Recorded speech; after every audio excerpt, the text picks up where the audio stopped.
Welcome to Books, Booze, and Murder. I'm Anna. I'm Alexa. We're two besties who love to read and have an obsession with true crime. And it is officially the start of spooky season. It makes me so happy. Last month was the start of spooky season.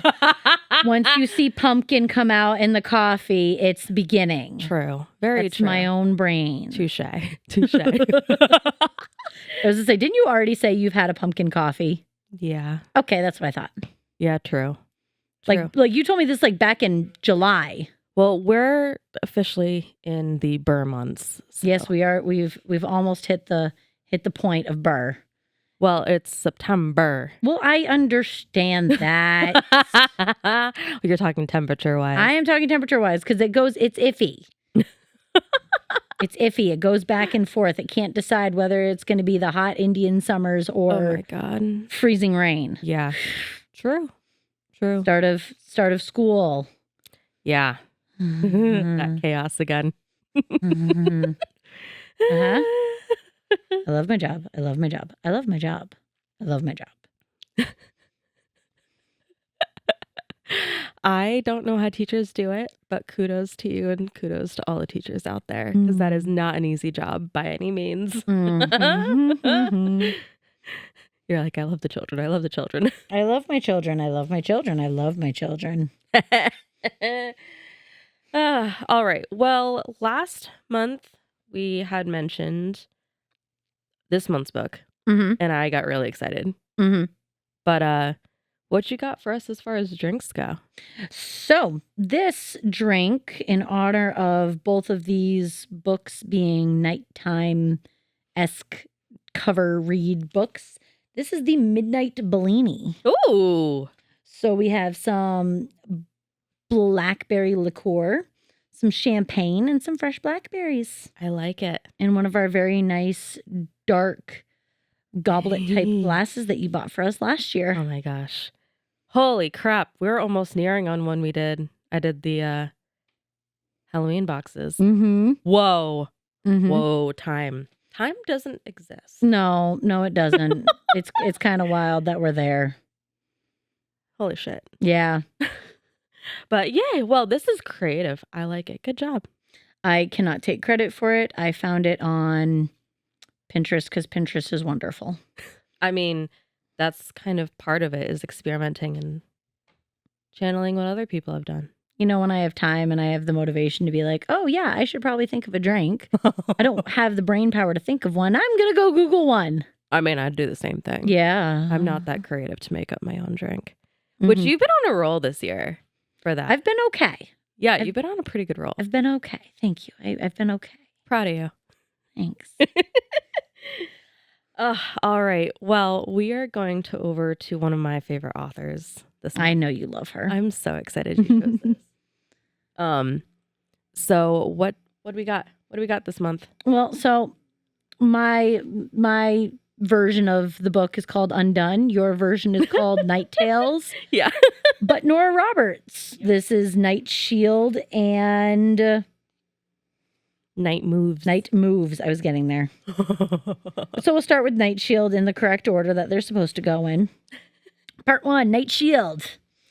This was very much your standard love story. We have Allie, who is a detective on the police force, and Jonah, who is a troubled youth turned successful businessman, thanks to Allie's father, Boyd Fletcher, who is also the police commissioner now. Jonah is thankful for all the lessons that Boyd taught him in his youth, but has always felt indebted to Boyd, not a part of his family. Boyd, on the other hand, has continuously invited Jonah into the fold of his family and thinks of Jonah as another one of his sons. Now, Jonah owns a restaurant and nightclub where a string of robberies seems to be the beginning, where targets are found. Jonah, who has trouble letting go of control, wants to know as much as he can about the investigation that has fallen into Allie Fletcher's lap.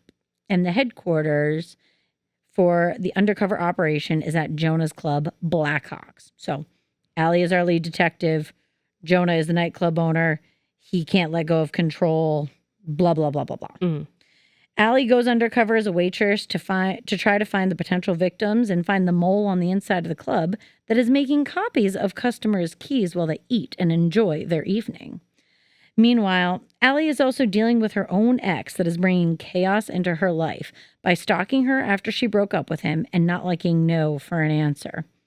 Now, of course, the temperature heats up between Allie and Jonah during this investigation, and Jonah does everything he can to protect Allie.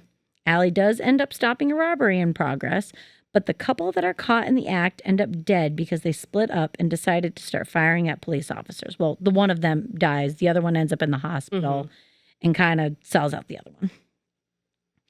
One officer was shot in the process. The female thief was killed and her partner was injured. Jonah is constantly checking on Allie, drives her to crime scenes, especially when she has her tires slashed by her ex. He's actually a psycho, whom Jonah also encourages her to report. But because he works for the DA's office, she is too kind to mess with his career. Until enough is enough, and he stalks Allie at Blackhawk's, corners her, and Jonah has to punch him to get him to leave. Like, good on you, bro. Allie does finally file charges, but it's unsure of who is committing the crimes, the ex-boyfriend or the mastermind behind the robberies. In the hospital, the robbery partner that was injured admits that his dead wife's brother is the mastermind behind the operation, so his brother-in-law, and is slightly unhinged. Slightly?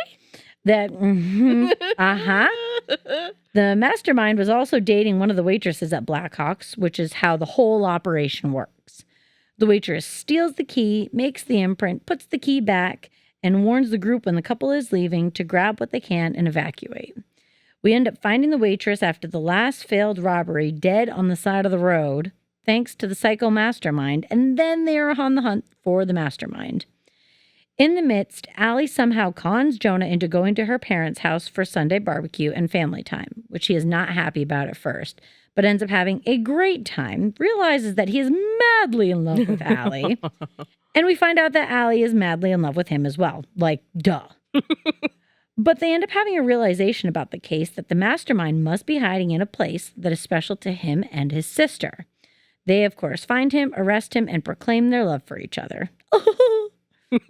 We end this first book with Allie and Jonah arguing over sports, which they have done all the way through the book, and a little baby having entered their lives in an apartment that they rented together after they were married. What a happy, cute ending.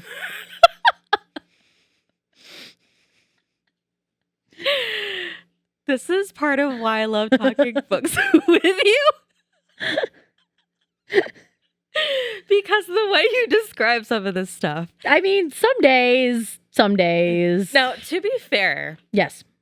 So, was the book I recommended for book club, well, our other book club, The Obsession, the first Nora Roberts book you'd ever read? Yes. Okay. So, it's going to be interesting for other listeners who listen to Nora Roberts. Those types of books she's written are so beautifully done. Yes. She did go through a phase, and this is part of that phase, where it's writing the books that have multiple books within them. And it is that cheesy, easy to read romance. Okay, because that's kind of how I was feeling, where I'm like, I'm feeling some, no offense to anyone who really likes Nicholas Sparks, but serious Nicholas Sparks vibes of just like, I can guess this ending real fast. How did that happen? Why? That just don't make no sense to me. The next book is kind of like that too, but this one was definitely like, really?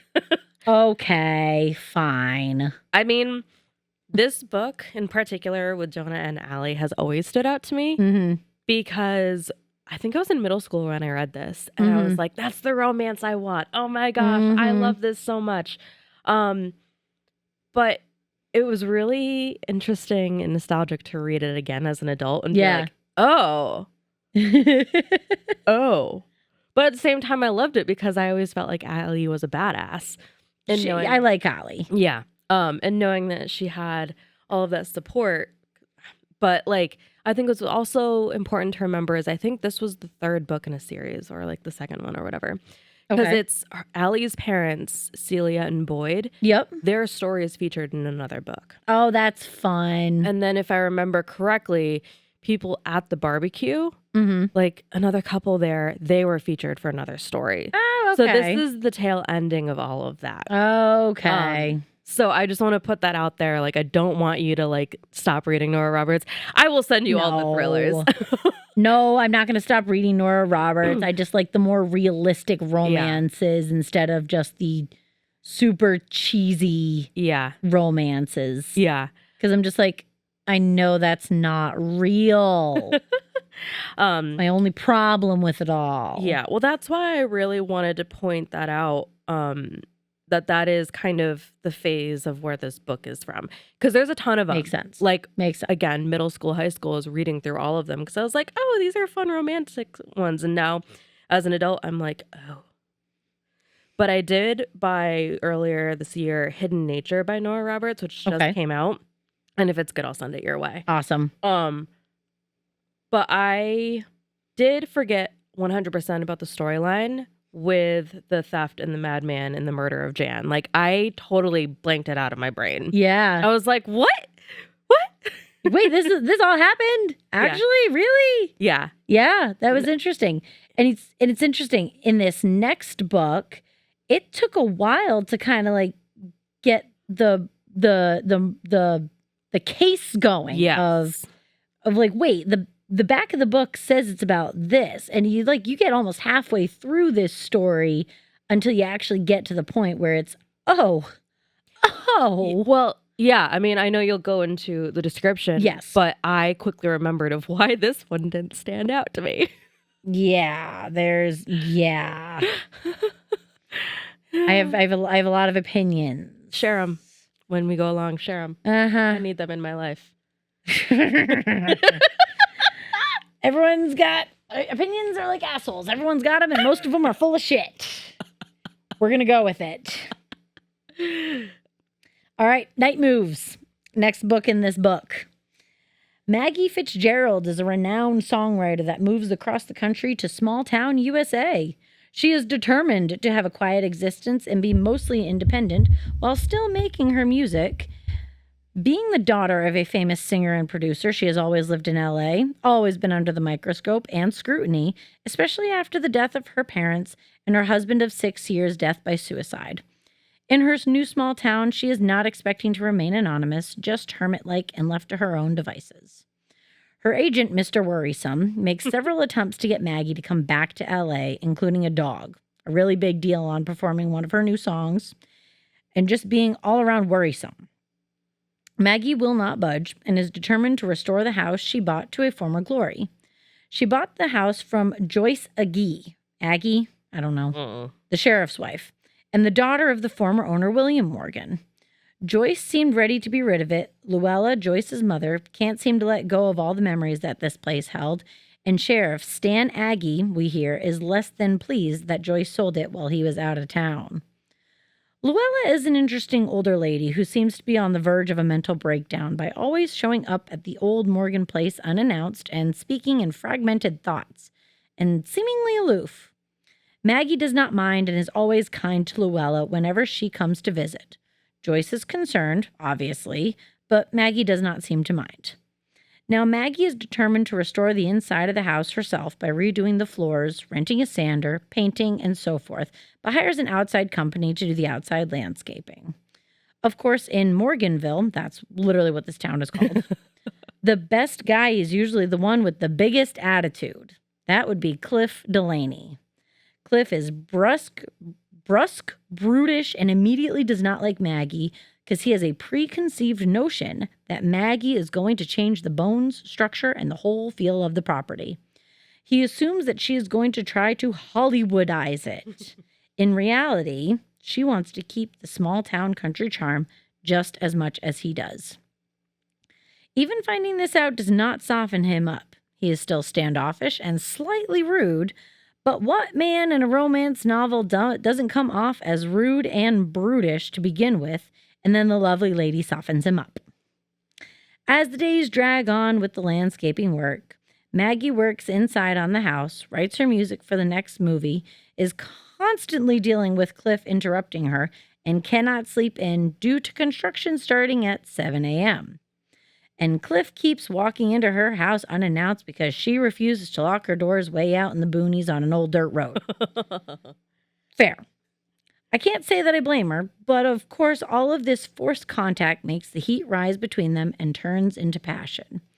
It starts off with Cliff inviting himself over for dinner one night, and then when things on Maggie's property get weird, he invites himself to move in, which I'm like, yeah, that's not the way things work, but we'll go with it. Now, when I say weird, I mean that while digging on the side of the house to make a gully or a pond or whatever, the crew unearths bones that are 10 years old. These are the unrecovered remains of William Morgan. Everyone thought he drove off a cliff, since that is where they found his car, and he was simply lost, until now. Not to mention the weird noises that Maggie starts hearing at night in the attic, which she has not been up to since moving in. But when her and Cliff do go up there and they find a fresh handprint in the dust, and later find out from the state police that shortly after William Morgan disappeared, shortly before, he withdrew $25,000. It is first assumed that Morgan withdrew it and his mistress, who also happens to be Cliff's mother, killed him and ran away with the money. This turns out to be not true. Cliff's mom just left without saying a word and went to D.C. Now, as the investigation continues, Maggie and Cliff continuously deny their feelings for each other, but have some pretty good sex in the interim. They are cohabitating nicely, and they even go to a country festival where there is line dancing, music, and people from all over. Maggie ends up being invited on stage to perform and decides to take the job that her agent offered to perform her own song for a movie, which would involve going to L.A. to produce the song. Now, this, of course, sends Cliff into a downward spiral and is forceful in asking Maggie to marry him. Not very romantic. Cliff can admit to his emotions, and Maggie won't marry for anything less than love after her husband's passing. Maggie, of course, says no and sends Cliff off. When she enters her house at dawn, Luella is there unexpectedly. Luella brought pictures over for Maggie to get inspiration from, with one picture of Stan, William, and Joyce, and something felt off, but Maggie was finally able to figure it out when Stan is also in her house. Luella admits that her husband was not a good man, and she only wanted Joyce to be happy with a good man, essentially admitting to murder. Mm-hmm. But then Luella falls asleep, like instantaneously out cold somewhere. It's like, okay. And Stan admits to having actually murdered William because William tried to bribe him to leave town and never see his daughter again, who also happened to be pregnant at the time. There was a gun, and in a tussle in self-defense, Stan shot William Morgan, buried him in the gully along with the bribe money, which Luella came back, dug up, and burned. It was never about the money for Stan. With some persuasion, Stan let Maggie go unharmed. Joyce forgave him because she kind of already knew. Luella will hopefully be getting some mental help. And Cliff finally asked Maggie to marry him appropriately by telling Maggie that he loves her, and she says yes. Bravo with the descriptions or the rundowns. And those are our very cheesy romance novels. We need at least one of those. Yep. That's why I felt so like it was so necessary to say, no, she went through a phase. This is part of it. Mm-hmm. I felt like the storyline was really rushed once it got going. Once it started, it was very, very rushed. I was like, wait, where does Cliff fit into this now? And then there was only a brief moment where they actually put the puzzle pieces together. Yeah. Like, okay then. And I mean, I did like the mystery that was there, but yes, wasn't, I don't know. I'm kind of wondering if it was a space filler for the end of the trilogy. I guess it might have been. It's very possible. Because it just, I don't know. I'm saying this as lovingly as possible, but it wasn't on par. No, I agree. Definitely reading Obsession, book Obsession by her. Yep. That was pretty darn good, I will say. Yeah. But definitely this was not at the same caliber of authorship, I think. I agree. 100%. No offense, Nora. Sorry. And I did remember at one point liking Cliff, but now that I'm older, I'm like, I can't connect with you. He's kind of a dick. Yeah. He was like kind of a dick the whole time. I'm like, wait, you're making some really big assumptions there, bud. Yeah. Take a chill pill. Yeah, no, I think we're definitely on the same page there.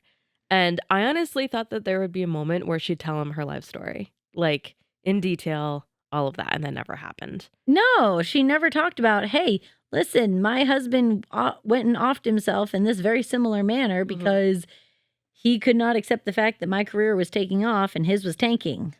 Yeah. Yeah. We only got married because we were best friends. Yeah. No, this one just wasn't this part wasn't my favorite. Night Shield will always have a special place in my heart. But yeah, I think this was a good way to break things up though. When you think about it, like something a little bit more on the easier side. Yeah. Like I said, we got to do one cheesy romance every now and then. Exactly. Ah, well, good job. I like it. Thank you. You ready to get your brain fucked up? No. But we'll go with it. Yeah. So I, again, really, really enjoyed Allie. Like, she is a character that'll always have a place in my heart. Mm-hmm. So with that said, I wanted to feature law enforcement members who are females being badasses. Okay, I like it. So sources this month include an article called An Unbelievable Story of Rape, and it's by T. Christian Miller and Ken Armstrong from ProPublica and the Marshall Project, which this article is a 2015 Pulitzer-winning in-depth story, and it deserves this was so well done. Cool. Like, as you know, like usually I've been like watching a show and getting my skeleton done as far as like the details of a case. This provided A to Z everything that I needed to know. Cool. I like that too. So also I included Time Magazine, LinkedIn, Women Wednesdays on YouTube. That was really cool. Just like women talking on that's what's called Women Wednesdays. All right. All that's interesting. And then an interview on 9 News and the Safe Sport website. Cool. So here we go. And I'm actually changing this up this month because there's no murder involved in this. But it's still awful. Awful. Okay. Awful. Crime is crime. Exactly. Even in childhood, he knew that his mind wasn't quite right. At the age of 5, he saw Star Wars Return of the Jedi with his parents. Instead of simply following along with the story of Princess Leia in a metal bikini, changed to the blobby gangster dude called Jabba the Hutt. Can you tell I haven't really watched Star Wars ever? Yes, and you can obviously tell that I have because that's hilarious. Yeah. I have no idea what I'm talking about, but this is what the source said. Okie dokie. He got the strong desire to dominate and enslave women. So that sounds like Jabba the Hutt. Well, that's what he wanted to do too, this guy. Yeah, sounds like a great guy, just like Jabba. So great. As he grew older, he knew that these thoughts were abnormal, but rather than see a therapist, he internalized them until one day that was no longer an option. Once he graduated from high school in Colorado, he joined the Army and was deployed to South Korea. When he was around 26, he married a woman he met near base, but managed to keep his sexual thoughts buried. However, when he returned to the States and was stationed in Washington State, all of that changed. So to be clear about his marriage, it did dissolve in 2009. So it's a minor detail, but all of Good to know. And like, obviously I've noticed that there are some details where you've been like, what? So if there's any questions, obviously ask me as well. Oh, I will. I always do. So it's August of 2008, and after hundreds, if not thousands of hours of stalking, he enters his victim's home through the unlocked sliding glass door. He knows where he's going because he's broken in at least twice in preparation for this moment. I don't like you. No. He removes the laces from his victim's shoes, takes a kitchen knife out of the block, and upon entering her bedroom, he uses the laces to bind her wrists and blindfold her before gagging her with a cloth. Wow. When he's done raping her, he places her ID on her chest and takes photos of her. Oh, no. She would not be his final victim, but it would take years and the collaboration of multiple law enforcement agencies to bring him down for good. Oh, good. So let's meet Marie from Washington State. All right. Growing up, she'd only ever met her biological father once. That's once more than me. Okay, fair. And even though she lived with her biological mother for a while, not much is really known about her. Okay. She was often left in the care of her mother's boyfriends, who were monsters that sexually and physically abused her. Ew. Let's also not forget that she was often hungry enough to eat dog food. This poor child. Oh my gosh, it gets so much worse, Alexa. Oh, so much worse. Then, professionals were in and out of her life as she was forced to move around from one temporary home to the next. Sometimes she was placed in the same home as her brothers and sister, sometimes not. I didn't look into that portion of her home life. This is a long enough story as is. Fair enough. Surprisingly, but by the time she was 8, she was on a multitude of medications, including Zoloft. And 8? Yeah. Yeah. Holy shit. Yeah. Yeah. This poor kid. Oh, 100%. Oh my gosh. Things were looking up when she was a teen, and the foster family she was with was actually on track to adopt her, and she was looking forward to high school. Wow. So she'd gotten into all of her desired classes and had a solid group of friends. Oh, good for her. And then things came crashing. Oh, shit. So on her first day of high school, a support counselor came to the school and told her that her foster family lost its license and she couldn't live with them anymore. What? Additional information was not offered. And no, this actually had me really confused. So I reached out to my sister-in-law about this as she works for the Department of Social Services. And I'm not sure if there are laws that vary from state to state, so I'll make that clear. Probably. But at least in California, depending on the situation, they can't say why or what is going in order to protect an investigation that might be going along. So my guess is as good as yours about what happened, but for me, that's a good theory. Interesting. Marie was understandably upset and had about 20 minutes to pack up her stuff and leave. This poor girl. Oh, jeez. She was temporarily moved to a home in a suburb of Seattle with a woman named Shannon and her husband. Now, Marie had met Shannon before, so they weren't complete strangers, and she felt comfortable enough to be goofy with her. A regular kid. Sure. Shannon loved that despite what Marie had gone through, she wasn't bitter about her situation. Marie would go as far as keeping in contact with previous foster families, as well as spoken with adults. And she enjoyed going to school. She was, despite everything, like adjusted. Sound. Yeah. That's, you know what? You don't find that very often in a kid. You don't. That's amazing. Yeah. Remember, though, this was a temporary placement. After a couple of weeks together, Marie moved in with a woman named Peggy. Pause. You have a bug on your cup. Oh. Yeah, I did not want that to get into your drink, and then you have to drink a bug. Appreciate you. Yeah, try. So I don't like Peggy. We don't like Peggy. We don't like Peggy. Okay. No. So Peggy bad. Yes. Peggy worked as a citizen's advocate and lived just north of Seattle. And when it came to fostering, she was new at it. And when Marie moved in with her, she was expecting an infant. Oh. The two didn't mesh well at first, but after Peggy was provided with Marie's history, she was amazed at how well Marie was coping. And like most teens, she was into drawing and music, and she had a bubbly personality. Cool. Peggy did notice that Marie wasn't the best fit when it came to attending the local high school and found an alternative one. Okay. And, so Marie wanted to have clothes that were part of the trend and fit in and all of that, and the kids just weren't having it. It was no matter how hard she tried, she wasn't. Oh, she just could not fit in. No. That's disappointing. Yeah. So eventually they did get into a groove where both Peggy and Shannon were motherly figures towards Marie. And Shannon was seen as the fun mom. Peggy was the disciplinarian. And I will say, while I don't like Peggy and what she does, she did do some really good things for Marie. So I have to recognize that. Okay. Between the ages of 16 and 17, Marie thrived. Sweet, because not a lot of people do that. Yeah. She'd even gained a best friend who taught her all about photography. I don't know why, but she didn't end up finishing high school, but she did earn her GED. And good for her. Yeah, exactly. And by the time she hit 18, her relationship with Peggy wasn't great as she simply wanted freedom. Sure. Okay. In arguably the last decent thing Peggy ever did, she found a pilot program called Project Ladder, a program meant to help young adults who are aging out of the foster system to adjust to living on their own. Cool.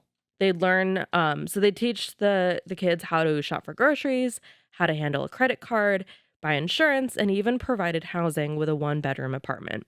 That's actually really cool. We need more programs like that in this world. Right? How about put those in high school classes? Yeah, seriously. Absolutely. Absolutely.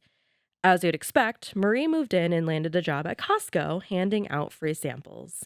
She loved interacting with people with having zero pressure to sell anything. Fantastic. Love that. Shortly after moving into her apartment in 2008, Marie's life changed forever. A man was in her room and he had a knife. Nope. He tied her up, blindfolded her, gagged her, and then raped her. No, thank you. She didn't get a good look at him before he left. Then she managed with her toes to get a hold of some scissors, cut herself free, made a couple calls to family and friends that didn't end up going through before calling her upstairs neighbor, and then she called 911. By the time the sergeant and detective from the Linwood PD arrived, she was sitting on the couch, crying on and off, accompanied by Peggy and the case manager for Project Ladder. Wow. Does this sound a little familiar? Too familiar. I don't like it. Now, I don't think it's rocket science to know that you're dealing with a rape victim. You need to have a victim's advocate and or someone who's trained to deal with them, though. Like, this is a highly sensitive situation. Very. So while both of the detectives had years of experience in law enforcement, they were not the best ones to handle this call. So, for example, the sergeant had spent his time as a trooper and in the narcotics world. Oh. For 9 years, he spent time in a small police department in another state before he received a Medal of Valor. In 2003, he was hired by the force in Washington to work in narcotics before he was promoted to sergeant. Shortly before Marie was attacked, he had moved up to the Criminal Investigations Division. In his entire career, he'd only ever worked 1 or 2 rape cases, but this is his first one to lead. Oh. The detective had been with the police department for 11 years, with the last 4 serving as a detective. Before that, he'd worked as a technician in the aerospace industry. Okay. And before that, he was in the Marines working with helicopters. Oh. So I'm sure that they were great in law enforcement, but not in this situation. Not for, maybe not for a rape victim. No. That's rough. And then to give perspective of the police department altogether, there were 79 sworn officers, and in 2008, Marie's case was one of 10 rape cases. Oh. So to break this down even further, there weren't enough cases to warrant having a sex crimes unit.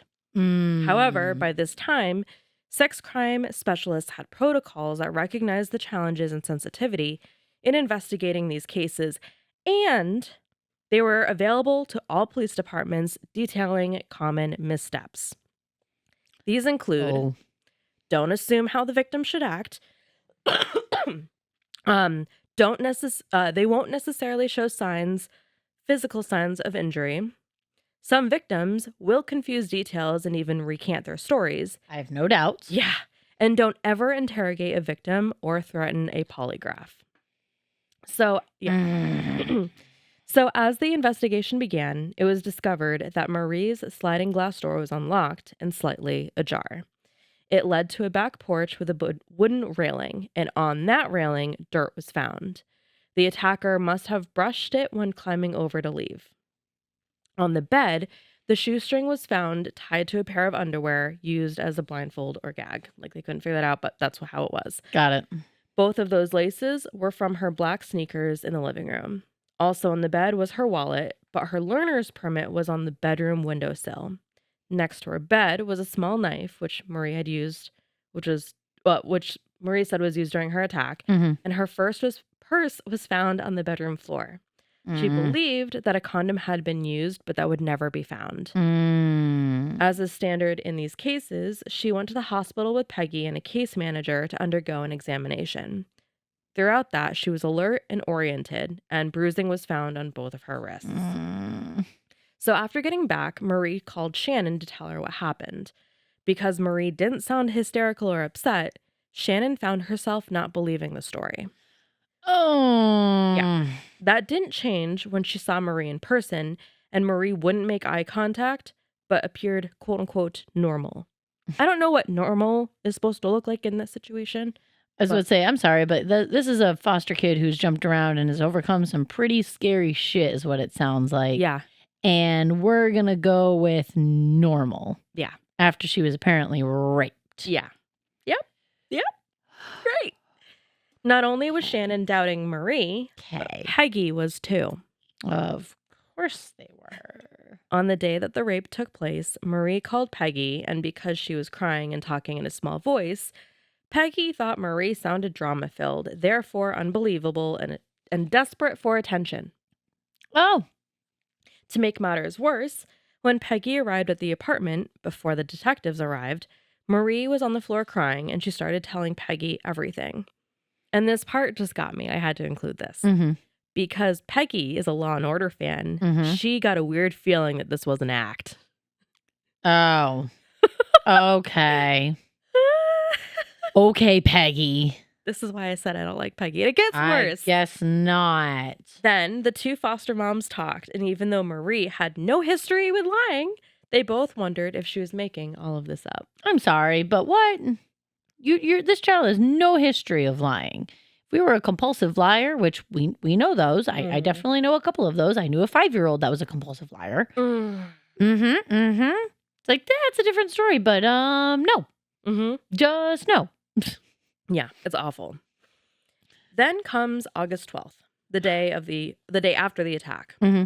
An unnamed caller called the sergeant to inform him that Marie had a history of trying to get attention, and they were questioning if the quote-unquote rape had even occurred. Oh. This caller was Peggy. Oh. Yeah. After this call... Go away, Peggy. I know, right? I fucking hate her. After this call, the sergeant went to her home and interviewed her in person. She had made the call to try to be a good citizen so they wouldn't, quote, waste their resources on something that might be, this personal drama going on. Wow. No one does that. Wow. Another tip came in to say that Marie wasn't happy with her apartment and might have made it to get a new one. Yeah. Okay. Yep, because we're going to go to that far of lengths. Yep. Sure. Let's go with it. On August 13th, Marie met with the sergeant at the police department and turned in a written statement. It was 1 page and had conflicting information to her initial story. She'd untied herself after calling Peggy. Yeah. I'm just going through all this. Yeah, you're good. Guessing. You're good. Based on this and what he'd heard from others, the sergeant believed that Marie made up everything. A day later, the sergeant calls Marie to tell her he's bringing her in, and she immediately asked if she's in trouble. And based on his experience, whenever someone asks this, they most likely are. When she arrived, she was told that based on her statements and accounts from witnesses, there were inconsistencies, prompting her to tell her story again. This time, she said she was raped and proceeded to describe her past, including the child sexual assaults, which is pretty brave of her. That's very brave to go that far back and be like, yeah, I was assaulted as a child. Yeah. I hate people. After this, the detective told her that her story and the evidence didn't match up. When asked if there was really a rapist going around the neighborhood that law enforcement should be looking out for, she said no, but her body language, so soft voice and eyes down, said otherwise. Without reading her rights, she was asked to write out the true story and admit that she'd lied. Wow. When left alone, she wrote down that she'd been stressed that night, and when she went to sleep, she dreamed that someone had broken in and raped her. Upon returning, they asked Marie why she didn't write that she'd made the story up, and her response was that she believed the rape really happened. After continued mind games, she agreed to write another statement saying she made up the story before she left, satisfied that she'd pleased the sergeant and detective. Oh my gosh. So you're manipulating her into writing something that actually did not happen but will make your lives easier. Ding, ding, ding, ding, ding. Correct. The next day, however, she realized how much trouble she was in and reached out to her Project Ladder case manager. She wanted legal representation. Good for her. Instead of reaching out for help, they reached out to the sergeant to let them know that Marie had taken her story back. 1 week after the rape, Marie met with 2 Project Ladder managers and insisted she had signed the recantation under duress. So they brought her to the police station and Marie met with a detective. She told him that she had been raped and wanted to take a lie detector test. He responded by telling her that if she took the test and failed, she'd be put into jail, on top of recommending that Project Ladder pull her housing assistance. Wow. Cool story, bro. Yeah, awful. As you'd guess, Marie backed down and was escorted to the Project Ladder staff. They asked her if she'd been raped, and she said no. This poor girl. Yeah. After leaving, the managers told her that if she wanted to stay in the program, and this is where it like goes to a whole other level of this is so messed up, she'd have to confess to someone else. Pardon.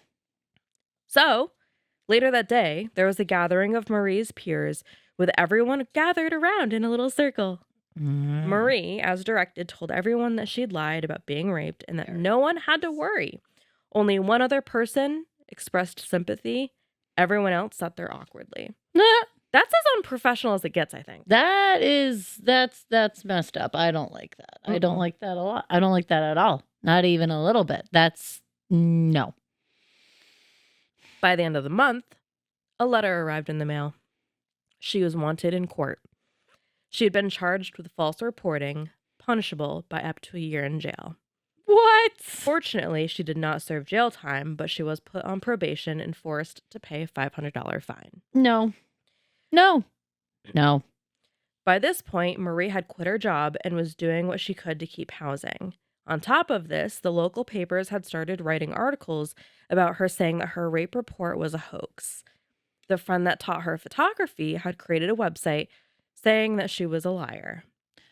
Great. So everybody is literally turning on her.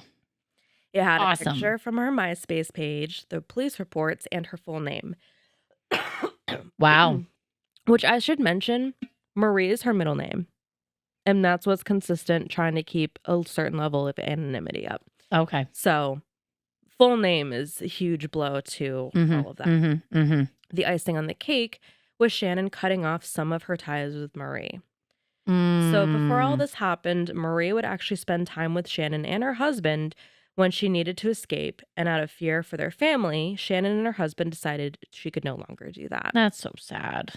What Marie could never have guessed was that there was another rape victim in the Seattle area. Wow. Okay. With this exact same MO. Of course.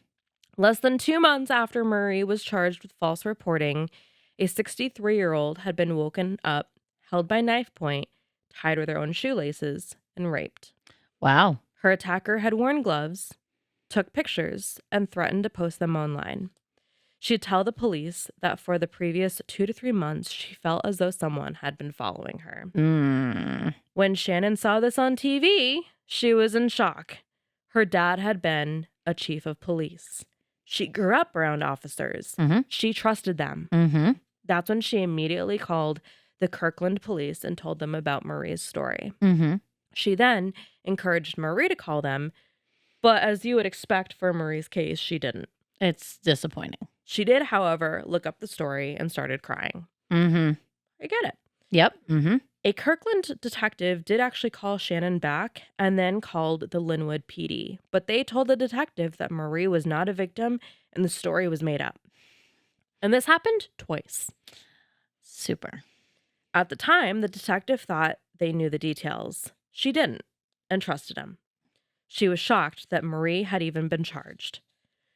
So let's move a few years ahead. I need to kind of make it a little bit happier for her a hot minute.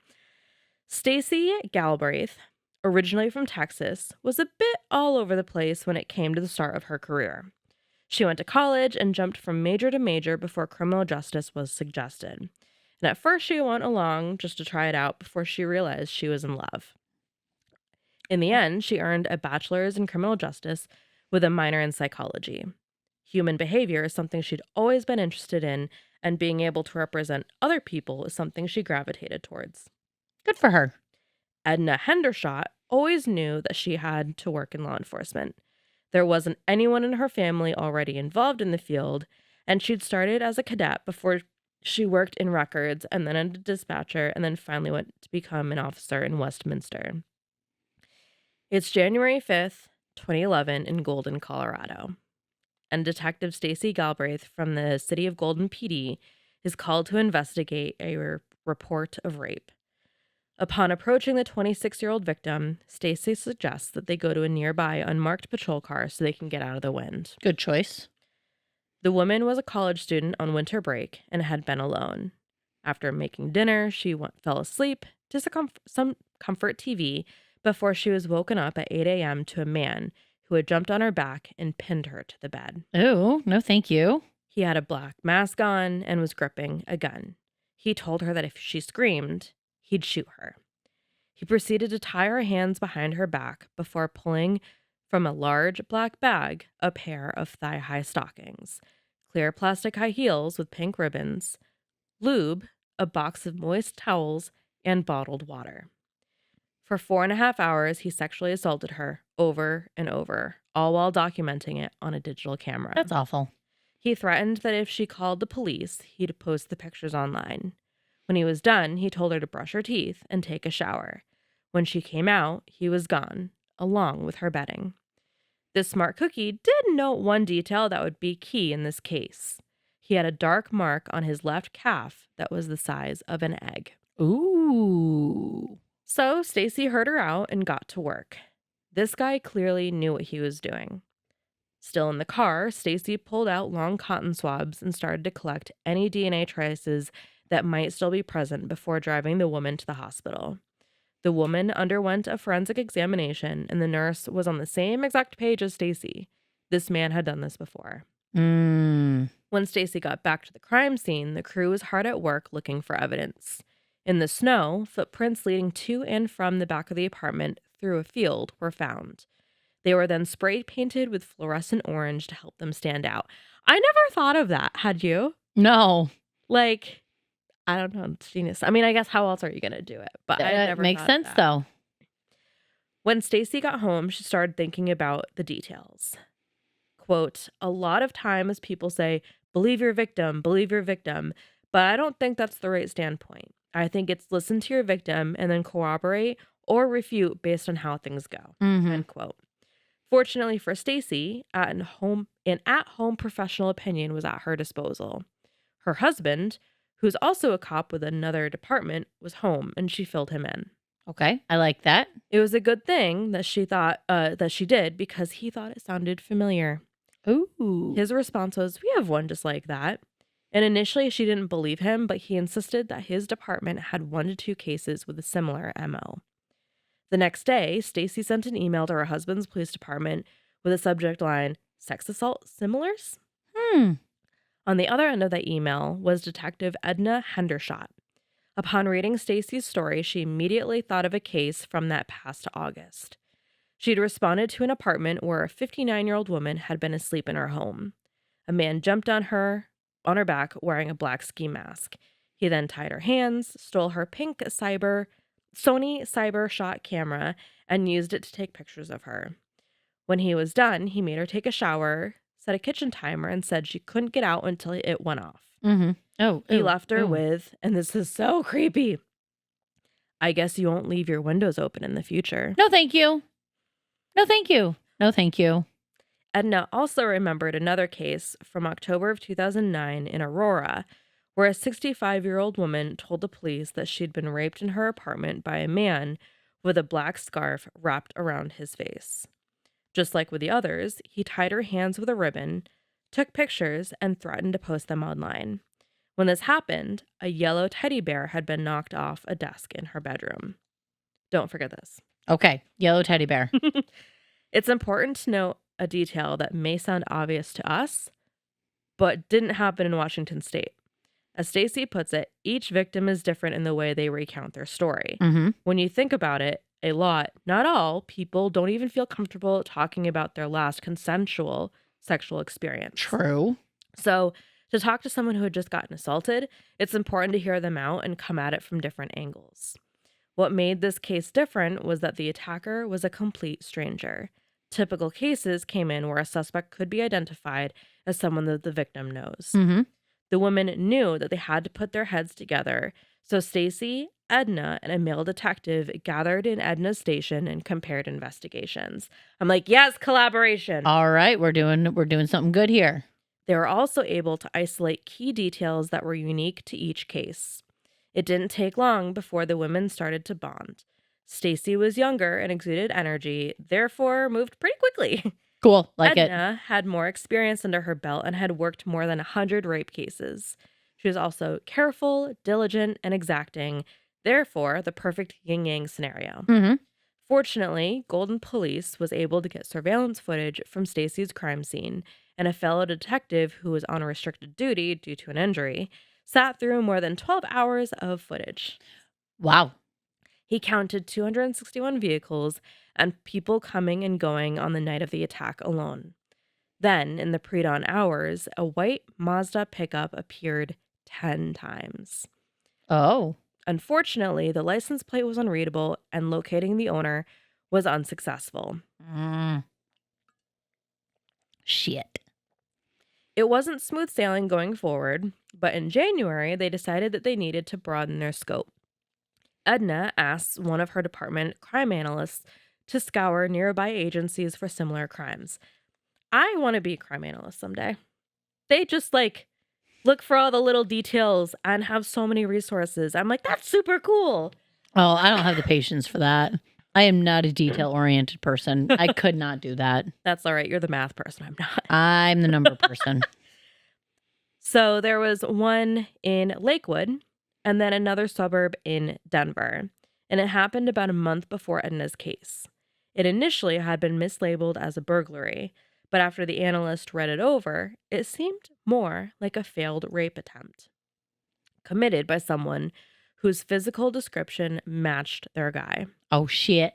This was enough for the analyst to send Edna a message. And in this particular case, a 46-year-old artist who had been approached by a man with a knife wearing a black mask, he tried to bind her wrist, but when he looked away, she jumped out of her bedroom window. Good for her. Like, yes. Good for her.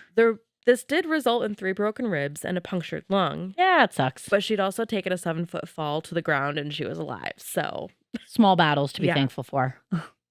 At the scene in particular, a thunderstorm had soaked the area before the attack happened, so shoe prints were found in the damp soil outside the woman's bedroom. Fucker. I know, right? On her window were honeycomb marks. The design was similar to the design found on Edna's victim's window. Ooh, connections. After comparing the two, they were determined to be the same, and they'd come from a pair of Under Armour gloves found at Dick's Sporting Goods. Oh. When it came to the footprints, they also matched. Images from both scenes were sent to the now defunct website crimeshoe.com, and this website helped to identify detailed shoe information, leading them to identify the prints as being from Adidas ZX700 mesh shoes. I'd honestly just consider them preppy shoes. Okay, fair enough. Sneakers. So it's the end of January 2011, and here's what we know so far. All right. There were 4 reported sexual assaults over a 15-month period in the Denver suburbs. Okay. So when you look at a map, each location essentially hits the 4 compass points. Okay. October 4th, 2009, 65-year-old in the east side.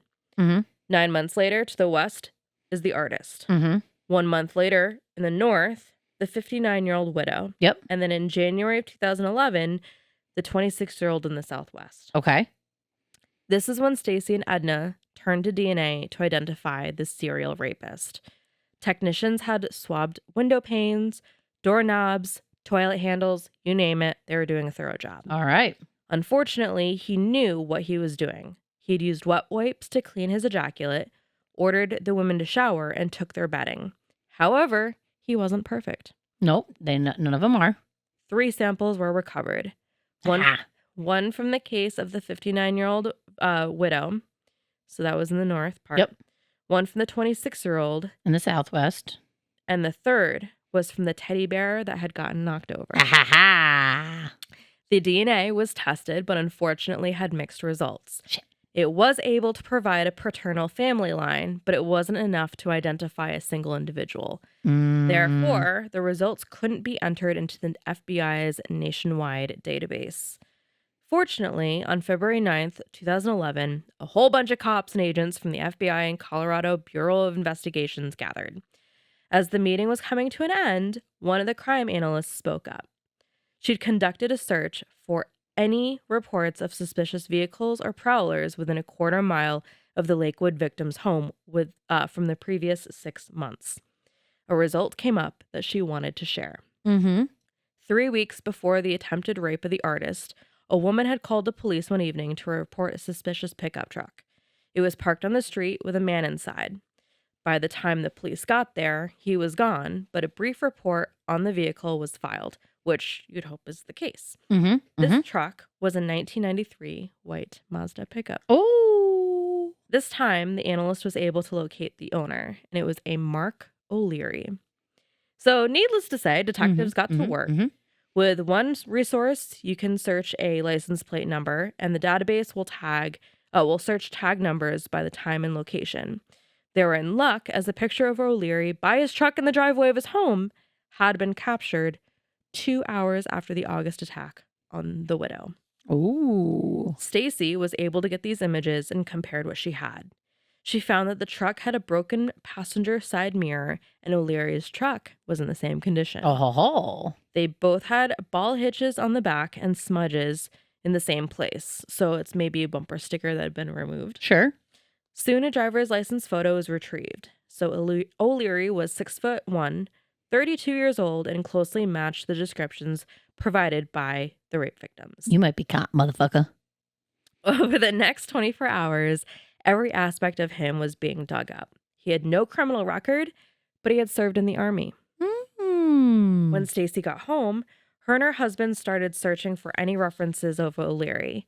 Eventually, her husband found something. Ooh. O'Leary had purchased a porn site in September of 2008. So the question is, did the site contain pictures of his victims? Ooh. Let's see.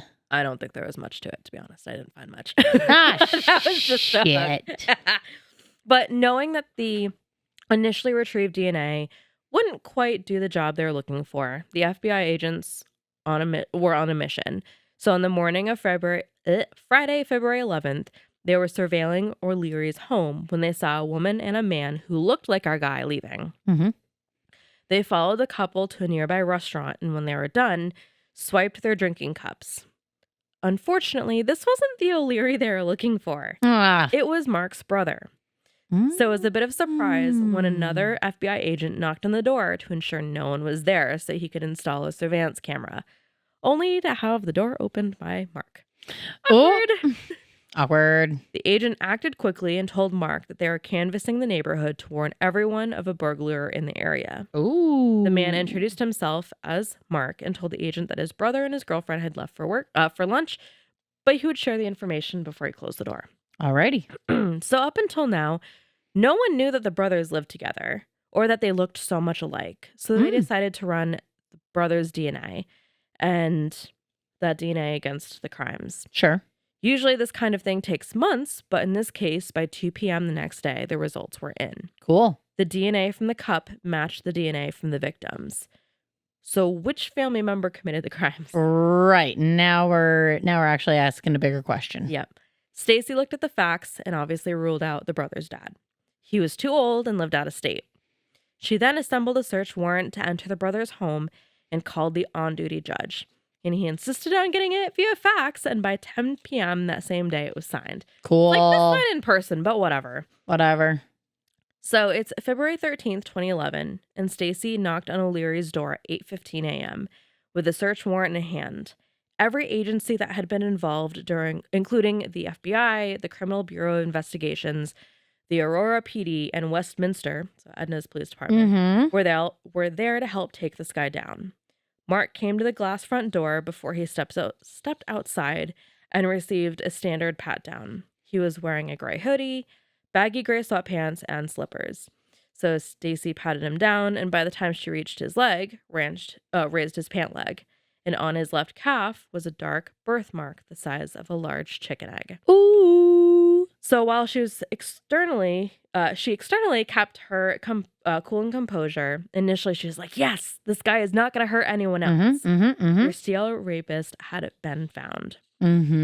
Mark immediately asked for an attorney and was put in handcuffs. Shocking. I know, right? Fucker. I mean, he was kind of smart in not talking and asking for an attorney, but he still gets taken down. He's an asshole. I like him. And so he was put into handcuffs before being told he was under arrest for the burglary and sexual assault that happened in the city of Golden on January 5th. So I've mentioned dates, but to put this into perspective, this was a 6-week time frame. Wow. He was officially on his way to jail with a $5 million bond. Good. Inside the home, his Adidas shoes were found. Their treads matched the footprints found in the snow at one scene and outside the window at another. Also discovered was the pair of Under Armour gloves with a honeycomb pattern. In the bathroom was a black head wrap that was tied together. I should also note that the pink I don't know why my brain's like not processing this camera name. The pink Sony CyberShot camera.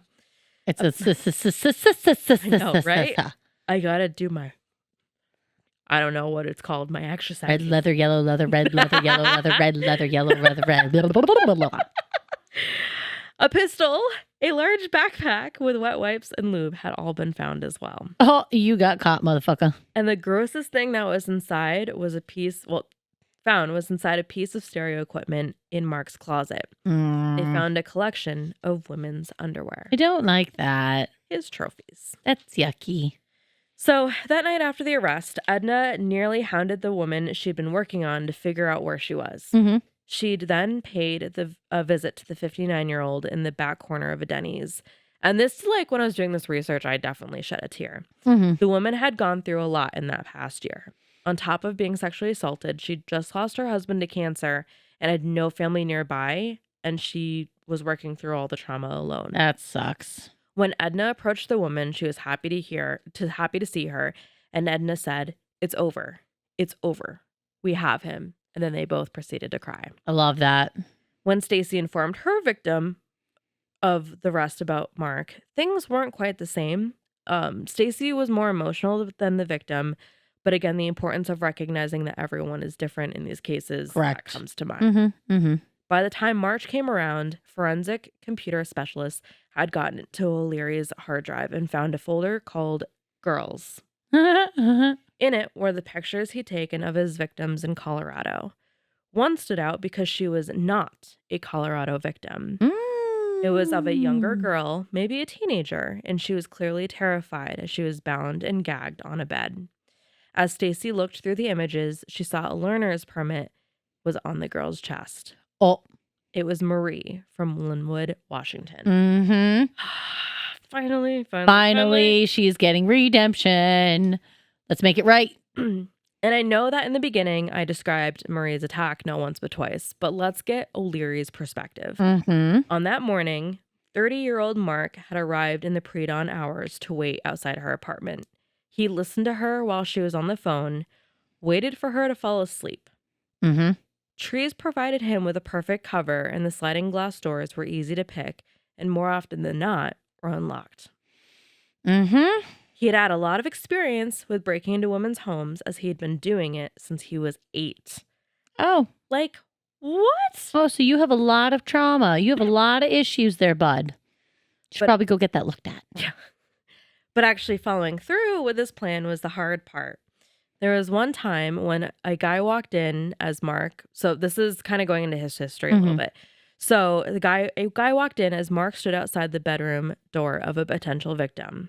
So now he was careful. He'd go as far as taking notes on his phone, detailing where his victim was and when lights would be on and off. Wow. Which windows and blinds were opened or closed, and whether a boyfriend was there or not. Wow. He'd even go as far as rifling through personal documents to learn his victims' names, date of birth, and license plate numbers. When he was done stalking them, he'd do a final pass through of the home in what he'd call a pre-combat inspection. Oh. to make sure that weapons weren't within reach of each victim. Understood. Okay. That said, when it came to Marie, he'd already broken into her place twice, both times through the same door. He'd enter her home, grabbed the knife. In the living room, he removed the laces from the sneakers and put the shoes back carefully. So that's kind of where the army comes into play. He threaded the shoelaces through the underwear and walked into her room. At 7 a.m., he stood in her doorway and watched as she woke up. He ordered her to turn away and put the knife near her face before ordering her to do what he told all of his victims. He said, "You should know better than to leave the door unlocked." When he was done, he took the picture of her, threatened her with them, and took out the gag, removed the blindfold and told her to keep her head on the pillow. He told her he was sorry, that he felt stupid, and it looked better in his head before he left through her front door. What the fuck, dude? Oh, okay. Okay.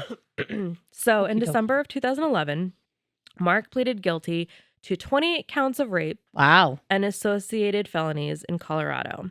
He was sentenced to 327 and a half years in prison for the Colorado attacks, the max allowed by law.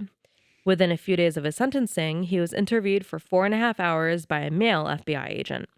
During this time, he gave graphic details about every single case from Colorado. And he is currently in the Sterling Correctional Facility that is located in the barren and remote northeast corner of Colorado. So after his conviction, he said that after raping an elderly victim, quote, and this is so gross, it was like I'd just eaten Thanksgiving dinner. That's weird. I know, right? That's a weird thing to say. What? Why? I almost want you to explain more, but I don't want you to explain more at the very same time. No. Yeah, it's gross. He then no. I know. I know. It's really it's creepy. He then proceeded to boast the countermeasures he'd used to avoid getting caught, such as avoiding leaving traces of any DNA because he knew that the army had his DNA already. He also knew that police departments didn't often communicate, so he deliberately committed each rape in different jurisdictions. I hate you because you're so smart. When it came to smart enough. I know, right? Fucker. When it came to his Washington cases, he pleaded guilty, and in June of 2012, he was sentenced to 40 years for rape in Kirkland and 20.5 years for Marie's case. What linked him to these cases was a crime analyst in Washington state doing the exact same things as the analysts in Colorado. Good for them. On Mark's computer was an encrypted file with the Kirkland victim's name.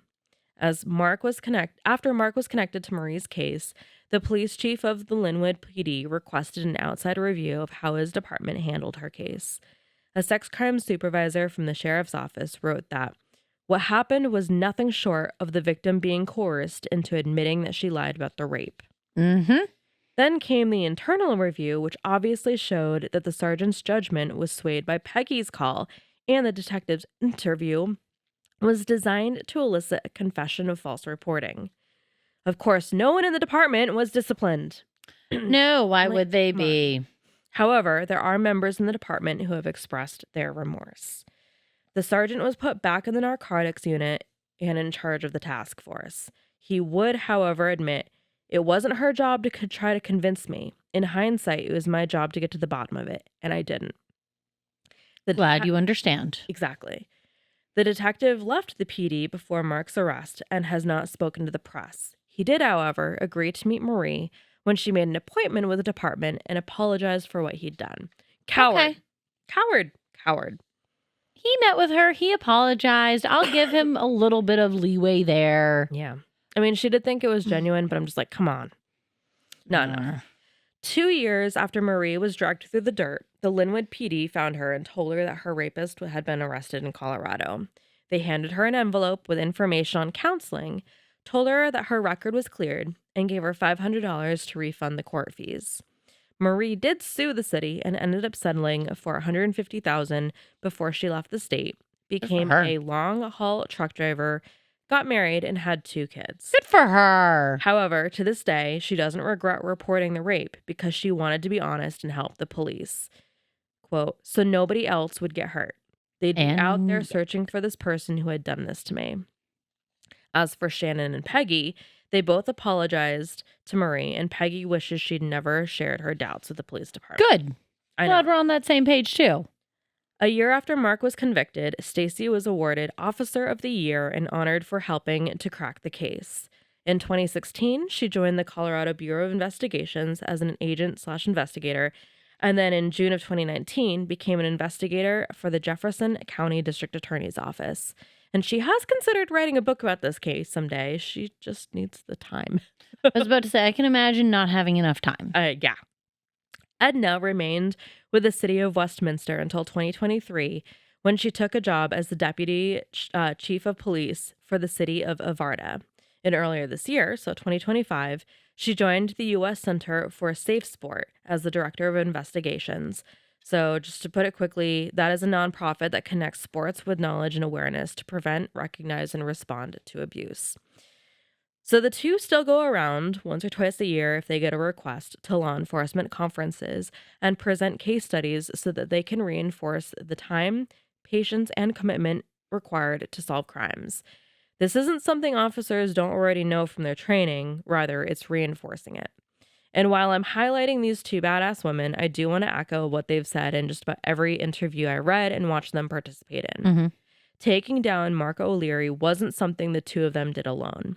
They had so many people behind them helping to gather and share information, from victims advocates, crime analysts, more. And I know you don't have Netflix, but for those listening that do, and this case sounds familiar, well, the miniseries Unbelievable is based on it. Cool. Neither Stacy or Edna had any involvement, but producers did reach out to Edna, and she made one thing clear.